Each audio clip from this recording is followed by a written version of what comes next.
Hello and welcome to Speaking of Compliance with. I'm your host, Michael Nelson, and I'm the Senior Product Specialist with LexisNexis Regulatory Compliance. My guest today is David Turner, Managing Director of RiskNZ, and we plan to explore some of the issues that New Zealand organisations face when it comes to untangling some of the tricky issues arising relating to risk and compliance. David, I'll let you introduce yourself, although I'm sure you're well known to everyone who'll be listening to this. Thank you very much, Michael. Look, great to be here.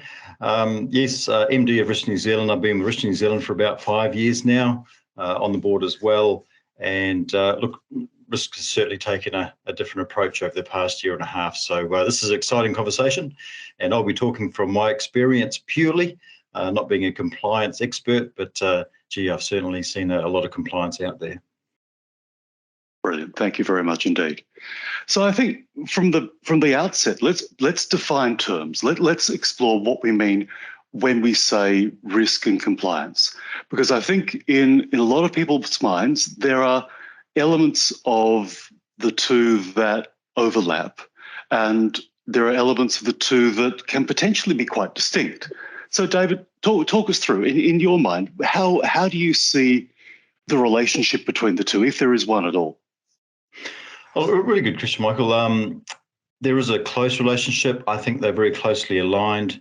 The difference would be more around compliance protects from risks, risk management protects against non-compliance. And look, I've heard that a few times, and that's what I would really go with.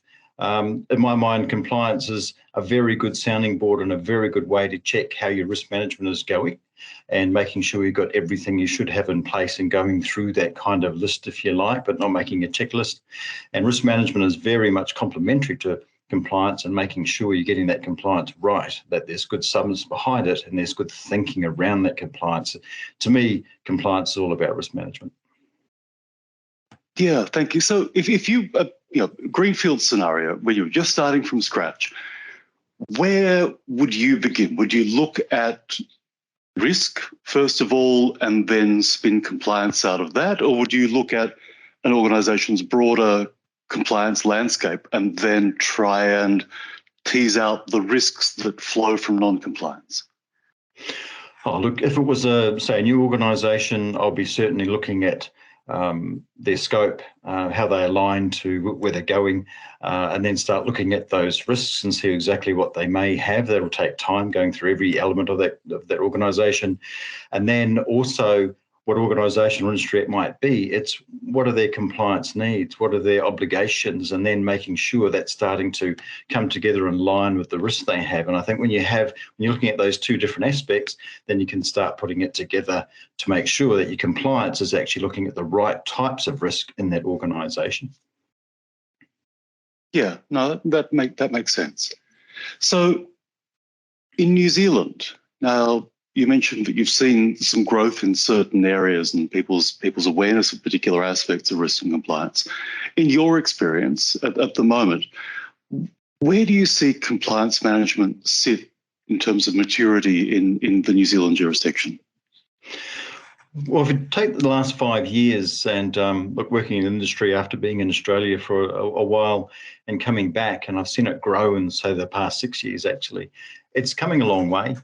And what I mean by that is I thought it was quite immature, like, some other countries as well, say 6 years ago, where it was more really of kind of a checklist, making sure that we're compliant, not looking too far into it, but making sure that kind of minimum is being done across many industries.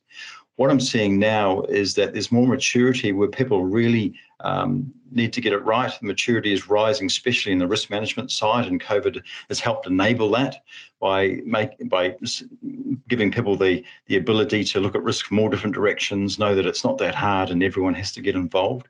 And I think because of that, it's really helped compliance along. So the maturity is certainly growing, and also the expectation on that maturity is growing from stakeholders, shareholders, employees, partners, all that kind of thing. So compliance is certainly going in the right direction, but we've got a little way to go yet.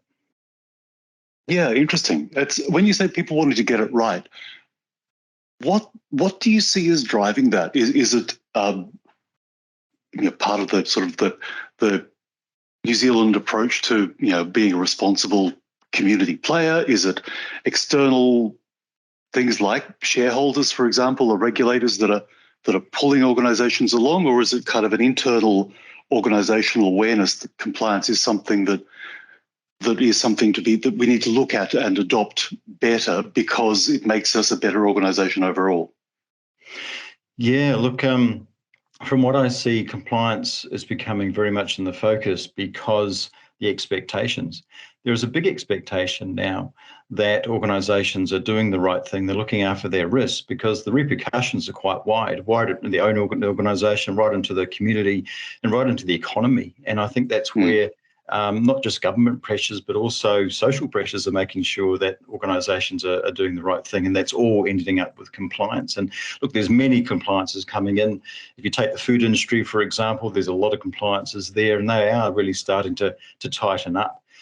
So I think it's the public expectation, and it's also the liability is increasing where, if you like, organisations aren't kind of getting away with, not that they're trying to, or they're not missing stuff and being left. It's kind of being a bit of a focus of why aren't you getting it right? Yeah, okay. So it's a bit of a pull and a push at the same time. Oh, very much, very much. And I think also as risk management maturity is getting better, naturally compliance seems to be getting right alongside that. So I think they're growing together. So the risk is really pushing that good compliance, because when you're good at risk management, you know that your compliance has to be good. You know that it's not just ticking anything anymore, it's making sure that things actually work. And so I think that is what is driving better compliance, is that risk management thinking at all different levels. Yeah, okay. So in that, I guess, spins off to the next sort of aspect of that question, if you like. It's the more than just the why compliance with the risks entailed with being non-compliant. But I guess, the other side of that coin is, and I think we've addressed it briefly, but I think it'd be worth exploring a little bit more. Now, what are the benefits of being a compliant organisation in New Zealand? You mentioned, obviously, the potential damage of being non-compliant to the broader sort of society in which an organisation might operate. But what are the pluses? Look, I think there's a lot of benefits now. It was seen one time, and not so many years ago, as something you just had to have, something that said you're on the right track, and it was put through a meeting that I've seen sometimes, not all meetings, where the compliance is looked at, that's good enough, we're compliant, we've met the standards, and off we go. I think now there's a lot more on it when we go back to expectations. So it's looking at the reputational repercussions of not having good compliance. It's making sure that our legal repercussions, don't come to fruition if we don't have good compliance. It's going back to things like employment law, where there's much more of a focus on getting that right. It's not haphazard anymore or kind of take anything for granted. That's very much in the limelight, especially over the past couple of years. It's saving money. Look, when you get compliance right, then you save money.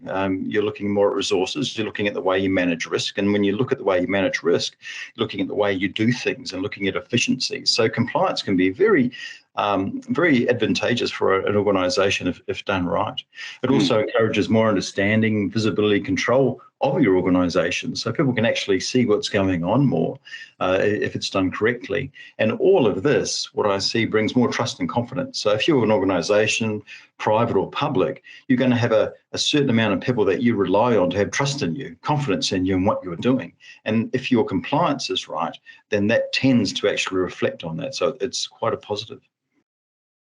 Yeah, that's an interesting point. It's the notion that organisations have social credit, if you like, a social license to operate that can be revoked in the event that they cross certain boundaries. One of the things that I've seen really in this particular space that I find fascinating is that over the course of the past sort of 10 years, perhaps, there's been a real introduction into the thought process of more than just the regulatory guidelines of what compliance might look like in, say, the financial services sector, or the legislative approach for the black letter law that an organisation needs to abide by. But that seems to be being rounded out with efforts to make organisations more ethical, if you like. So modern slavery legislation, for example, or the new push towards ESG reporting. How do you see that? How do you see organisations taking this slightly less clear approach to compliance? Oh, look, I think the example of ESG is very good. It's one that some organisations are still kind of struggling with, and other ones are getting on top of, but that's certainly evolving across the board. But also, that's, if you look at ESG, it's not so much of a communications effort now or looking like we're doing the right thing. People in the organisation really expected to do the right thing in those areas. And if you're going to do the right thing, then a lot of compliance will come into that to make sure it's standardised, things are giving attention, and also going back to that risk management. So look, there is I think a good focus again on getting that right, but it's also what the organisation, the time and the effort they put into it. And I hope that kind of helps answer the question. Yeah, definitely. I mean, we've seen some recent legislation actually enforced, or rather legislated in New Zealand that actually requires, I think it's about 200 large organisations across the country to begin to adopt a certain regimen of reporting that then begins to kind of standardise what people are looking for and what people expect to see when it comes to the operations of those organisations, not simply their balance sheet. It's the approach that they're taking beyond that.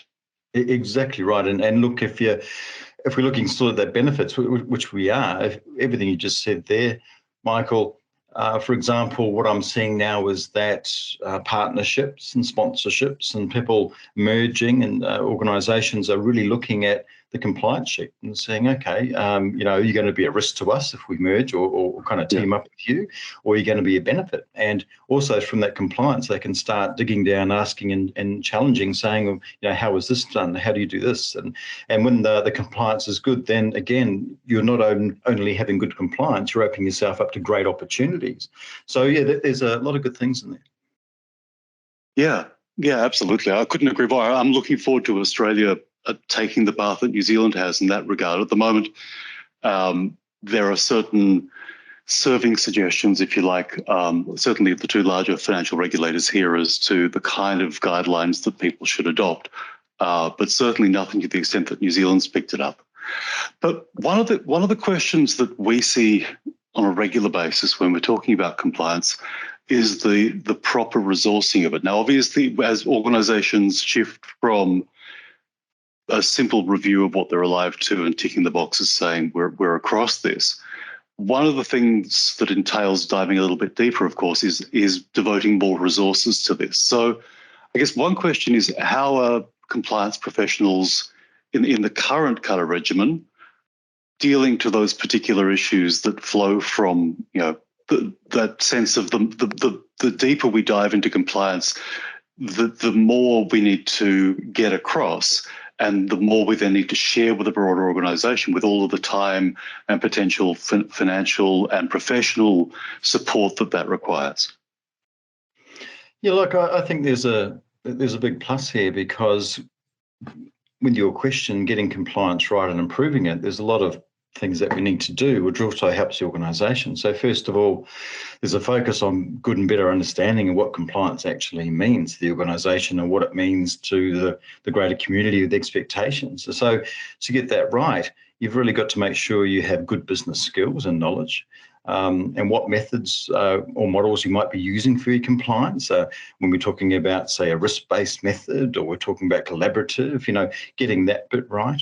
And also talking about the regulatory knowledge, improving that will really help you understand your own organisation and your compliance and how you're going to approach it. But I think, look, just like risk management, one of the biggest things that comes out of this, if there's a lot of focus now on communication skills. So how to talk with, ask about, look for signs, people management, all of that stuff really goes into making compliance and risk management really worthwhile. So look, I think there's a lot of things happening to make compliance much better, and they're all positive things, but we could probably do a little bit more.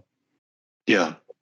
It reminds me of something I heard a long time ago, that you can change strategies, but changing culture is infinitely harder. I think it was boiled down to culture trumps strategy every time. So when it comes to leading that charge, do you see directors and officers, so-called C-suite, do you see them equally getting across the issues in play and then taking the organisation in a more compliant direction generally? I mean, what's the awareness like in your experience in New Zealand in the sort of the directors and officers level of the necessary tools for achieving compliance?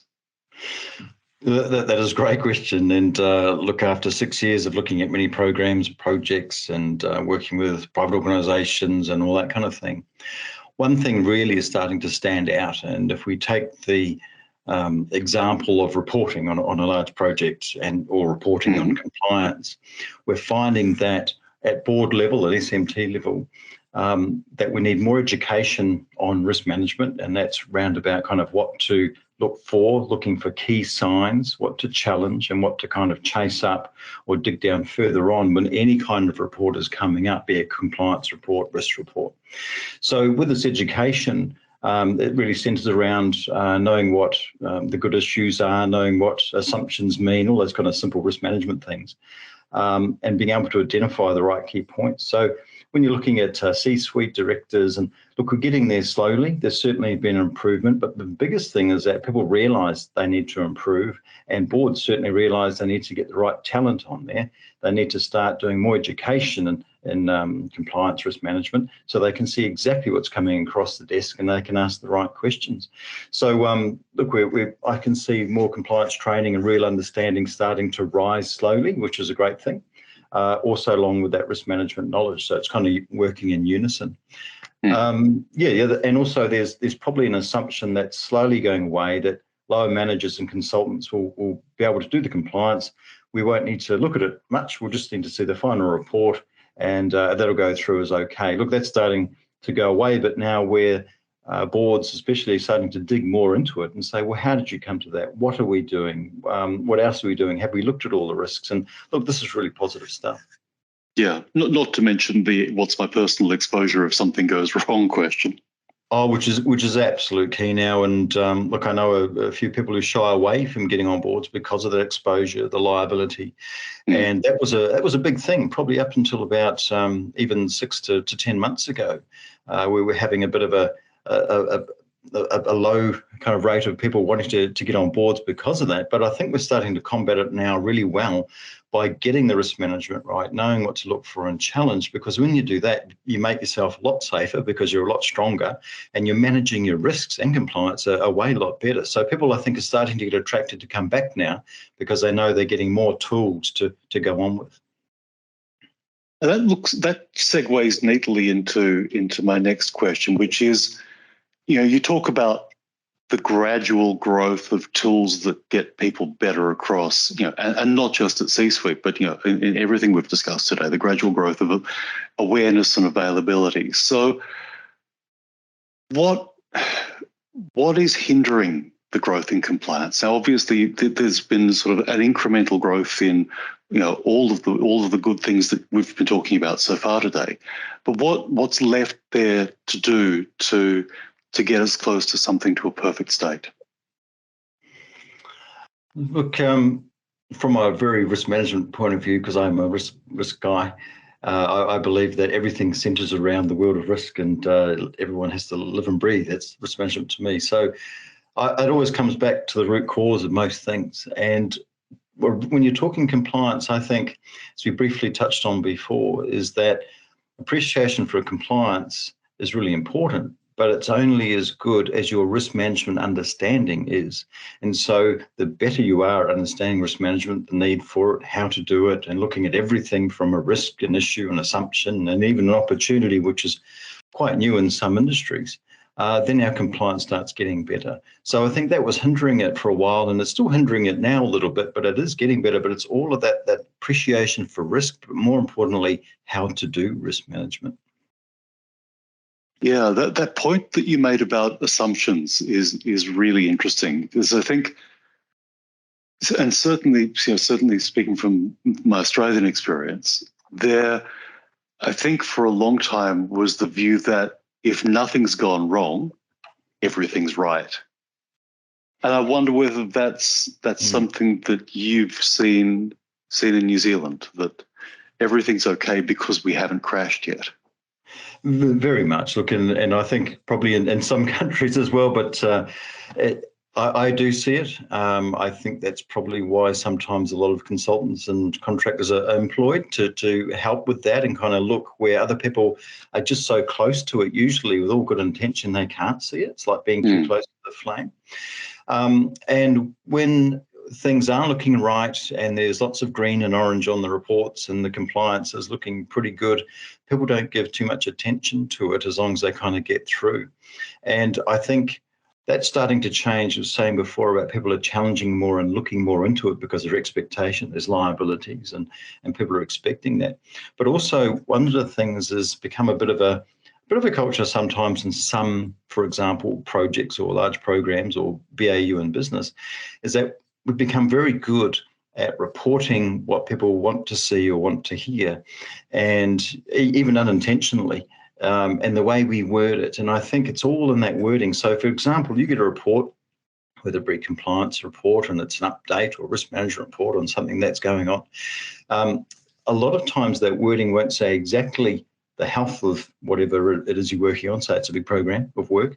And it won't say too much about how it's going to be managed or by who and kind of when. We've got so used to that in some areas that we think that's the way it is, but it's only telling us half the story. So my point here is that the communication, the reporting, all of those things going up to those senior leadership areas really has to be right, so we can see very transparently what's going on, and also the questions to ask have to be right. Yeah, that's a really good point. If you never define success, then you can't ever be called a failure, right? Right, that's right. Yes. That, I think, looks at compliance. So, and obviously compliance is growing, maturing at a rapid rate in New Zealand. Let's turn to risk, and in terms of risk management. I mean, you mentioned that you've seen rises in the maturity in both risk and compliance in New Zealand over the past 5 or 6 years, but maybe let's focus on risk for a moment. What have you seen that it is getting better there? I mean, is it people are simply becoming more interested and more alive to it? And is that being driven by education pieces, or how would you describe where we're at now as opposed to, say, 6 years ago? And where do you see things being, say, over the course of the next 5 years? I'll look again from my experience, and I'll be a little bit careful here how I kind of express it, because everyone's trying to do the best they can. But from a completely impartial kind of view, looking at the industries, over the past 6 years, for example, we had a lot of risk management which was kind of being templated. So what I mean is that there'd be some assessments, whether internal, external, on organisation. There'd be some suggestions, but it wasn't really saying how to do it or how to improve or giving really good solutions or working together with whoever it might be, and even if it's internally with the risk team working with the organisation. And so what we saw there was a bit of a low maturity level of actually dealing with the risk and getting some really good results. What's happened in the past, especially 2 years with COVID, and on my point before, is that when COVID happened, we started very quickly understanding that we had to do risk of some sort. We all kind of a part of that big wheel, and we could actually do risk management. We found it actually wasn't that hard and that complicated to in most areas. And we became risk managers really over those lockdown periods, especially in 2021. And because of that, we started getting more interested in it. For example, say Risk New Zealand, we had people coming and asking, can we learn more? Can we connect with other people? Gee, I didn't know risk was actually so interesting, and I didn't know I could do it, so easily, even though we know there are complicated parts of risk. So this has really created a movement of people wanting to learn, do it well, and they've made the connection with things like compliance quite strongly, where they know if they're good risk managers, then they can really be good at compliance at the same time and make sure that really works and not just be a bit of a checklist. Also, looking at providers and consultants, so we look at consultants, they're starting to learn more about what the client really needs, learning more about the client's organisation, learning more especially about what I call the human factor of, don't just look at what people produce, and this is what they're doing now, look at the capability of the people who are producing it. Look at the skill levels. Do they need help in that area? Are they the right people in that area? How is that project team put together, or that risk team put together, whatever it might be? So what we started doing is really exciting. We're starting to look at all aspects of the organisation, from what people produce to if people can produce it, what the gaps are, and making sure that we're heading in the kind of right direction with risk. So, as I said, it's an exciting time where we really are wanting to improve, where before we were just kind of going through the motions a lot, but still hoping for good results. That then leads on to another question. I mean, what we've seen over the course of the past 2 or 3 years has resulted in people in a strange way becoming more disaggregated as everyone works from home, but also seemingly infinitely better connected. So there's a lot more discussion, not just in the office, because of course the offices have been shut for a while, but also people having sort of conversations with colleagues and friends overseas more readily. Have you seen any of that kind of more global view begin to play a part in the way that risk and compliance are viewed in New Zealand? Oh, most definitely. And this is a great question because, look, coming back 6 years ago, I didn't see a lot of that at all. It was very, what I saw was very internal. It was kind of bouncing off each other and seeing what the best way to do it within New Zealand is. It was looking out a little bit, but not too far. But what I've seen in the past, again, especially 2 years, is a great need with people going not just to Australia, but looking at the UK, looking at parts of America or even Asian countries, how they're handling their risk and compliance, learning how they do it. But the biggest thing, the best thing is that those countries are actually coming to New Zealand and saying, hey, can we help with your risk? Can we help with your compliance? We know this. We've done it this way. There's no need to reinvent it. Let's talk. And the biggest thing here is that Kiwis, New Zealand businesses and government are starting to say, great, let's have a chat. Well, that didn't happen so much even, 4 or 5 years ago. It was very, very insular. So that's happening a lot. And I think that's another really key area that is growing our risk management. And again, bouncing off to better compliance is that global view, how people are doing things, what's worked, what hasn't, instead of reinventing the wheel all the time. So I think, yes, it's a good question because we are really starting to look offshore, but the biggest thing, we're accepting to look offshore. Yeah, and I think, to an extent, just thinking about it then, that having a stable baseline like your country's response to COVID has really shone a spotlight on the different ways that different countries, informed by different aspects of culture, have responded to what is a meaningful baseline for them.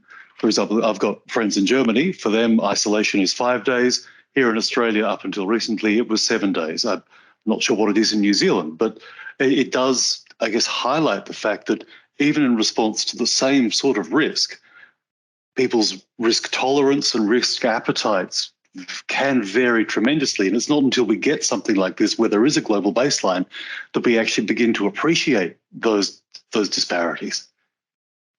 Oh, very much. And look, as you would have seen in the the COVID global kind of crisis, and I'm no expert by any means, but as a casual observer, and especially from a risk point of view, we were all learning. Every country was learning as they were going. And sometimes it didn't matter how prepared they were or what they had in place, bar probably a couple of countries.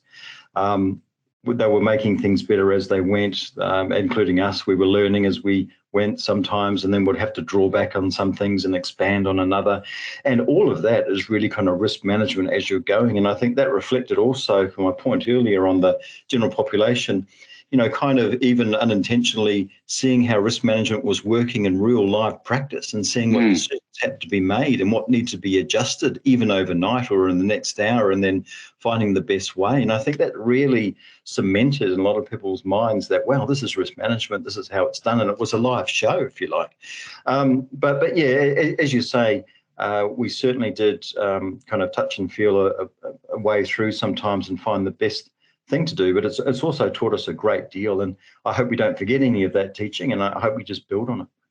Yeah, exactly. I think that sense of a live show is exactly right, because I've certainly, in my own experience as a board member over here in Australia, there is a sense, and it gets back to there isn't a problem, so everything's fine. That sense of the risk register is a static document in the same way that in certain instances people look at a compliance register as a static document.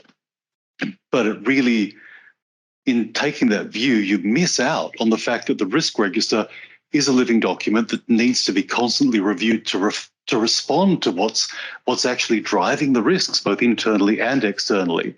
And likewise, the compliance register that constantly needs to be reviewed in light of legislative and regulatory reform. So, yeah, and look, exactly. And if you want to bring another example in, a bit of triangle here from live experience myself, is that we've got risk management, the compliance, and in the middle there, we've got BCP planning, so business continuity planning. So that changed remarkably even in the past year and a half, where BCPs were coming off the shelf, the dust was getting blown off, a lot were getting tested, and I was in the middle of some of these projects as well with redefining BCP.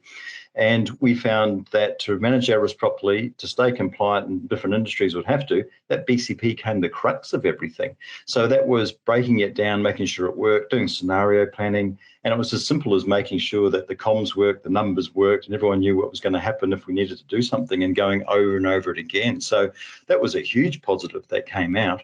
And that was really one of the things that is put in the forefront now, where I remember a conversation 4 or 5 years ago to a large consultancy about BCP, and they said, well, quite frankly, it's not very trendy at the moment, so we won't give it much attention.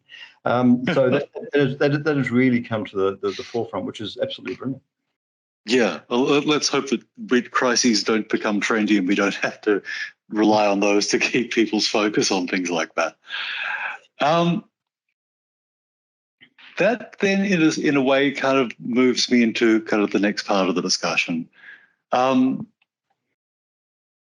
When we're looking at kind of the sort of the ebbs and flows of organisations' enthusiasm for things like BCPs, obviously the one thing, the one constant in our lives is government.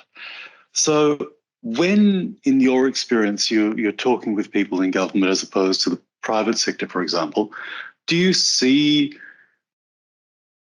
differences between government organisations' approaches to risk and compliance and private organisations? I mean, obviously, the tolerance for risk and appetite for risk might vary, but are there any other things that you see that distinguish the two, or is there genuinely no distinction between the two in New Zealand? Oh, look, coming from a private background and working a lot with government, I think there is a distinction. First of all, many government departments are very much in the limelight, very connected to, obviously, the government of the day and who wants to get in.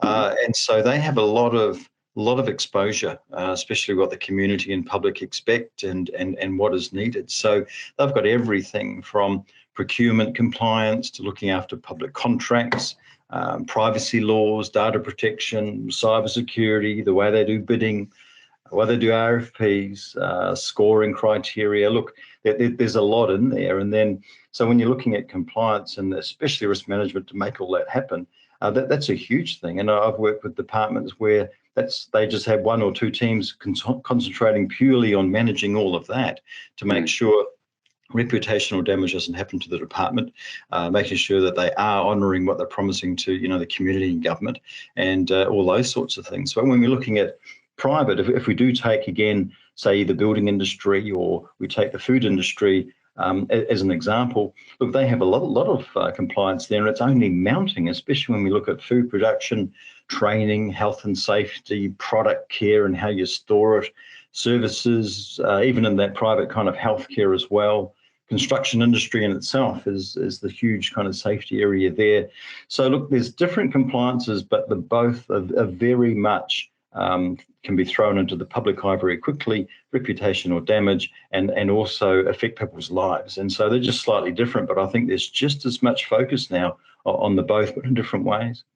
Yeah, that's interesting. And I think that underlines a possibly important point that we need to highlight in this particular forum, in that in certain instances where compliance isn't done right and risk isn't done right, people die. It's not so much reputational risk, which is of course important, or financial risk, which is of course important, but at the end of the day, if you're on a building site, for example, or you're working in a mine, or you're working out in agriculture, and something goes wrong, there occasionally arise instances where you're just not coming home that night. So again, I think one of the things that can get glossed over in what can be a fairly esoteric topic of compliance and risk actually has genuine real-world consequences when it's really left to drift. Oh, very much. And on your point there about people, say, getting hurt for that point, is that, look, unfortunately, it's not always someone, running an organisation or department getting up in the middle of the night and going, on to make things safer. We wish it was, but it's not always the time. A lot has changed in the past few years where the public has demanded safer working environments. They've challenged things, they've questioned things. Certainly, again, I think COVID has driven some of this questioning and the more awareness, and that has helped considerably. Where, look, even 5-6 years ago, there were organisations and maybe some government departments where safety was, whatever was happening at the time was tolerated. It wouldn't get heard much, and we'll just move on. And I think now that's changing a heck of a lot, where people have some big expectations and they want that transparency, and that's really driven some good stuff. And that's, I think, an interesting point, that the broader reporting when it comes to things like modern slavery and ESG does give boards some confidence that when they're reporting, they can hopefully report good news about the way their organisation's behaving over and above simply the single bottom line of equity in the business. Given that you've seen and we've discussed some really encouraging trends over the course of the last 5 or 6 years, talk me through where you see those trends going, both in risk and compliance. What do you think we'll be talking about when we get together in 5 years hence and talk about the state of risk and compliance in New Zealand? And what do you think will be encouraging those trends to develop? I think with any trend and anything, Michael, we need to keep on it. Things don't naturally sometimes just keep going and getting better. We need to keep a focus on making sure we're getting our compliance right, and we're putting pressure on that. We need to keep the focus on and make sure we're learning more about risk management, how to do it better, how to do it well, but also inducting, training and mentoring people in that. And that all goes back to good compliance as well, because then you know what to question, know what to identify, and know how to go forward. One risk we do have is it starts getting a little bit too comfy and we start going back a little bit, and then we've got to start again. And I've seen that in my career many, many times, but this time I'm hopeful that we just keep going forward and getting better. So I would like to say, and I can see it happening, that because there's such an interest now and risk management is getting so intertwined and ingrained in everything we're doing, and it comes back to my utopia. I always wanted that risk management would become a habit in organisations. It's certainly starting to become a habit now through the whole organisation, not just one team, one person, one branch. Everyone's kind of talking about it. So now's the time to promote it more. Have it part of every meeting, give it some really good attention, really appreciate it, because people don't sometimes understand that when you know your risk and you get it right really well, just like compliance, you can probably have 30% better performance. 30%, I'm just guessing here, but around 20-30% from what I've seen, better, people are happier, well-being's better, and that naturally flows on to better organisations, better performance, better safety, better retention of staff, all that kind of thing. So look, I'm seeing a great future, but we need to keep pushing. Well, I can't think of a more positive note to end on.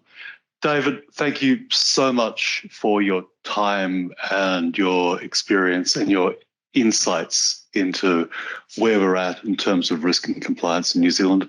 I really appreciate it, and I'm sure that everyone who's had the pleasure of this podcast has enjoyed it too. Thank you very much indeed. Well, thank you, Michael. Look, I really enjoyed it. Great questions, great insight. I think this is the time to have the chats and discussions and really take it up a notch and get chatting about it. So thank you for the opportunity. Very much my pleasure.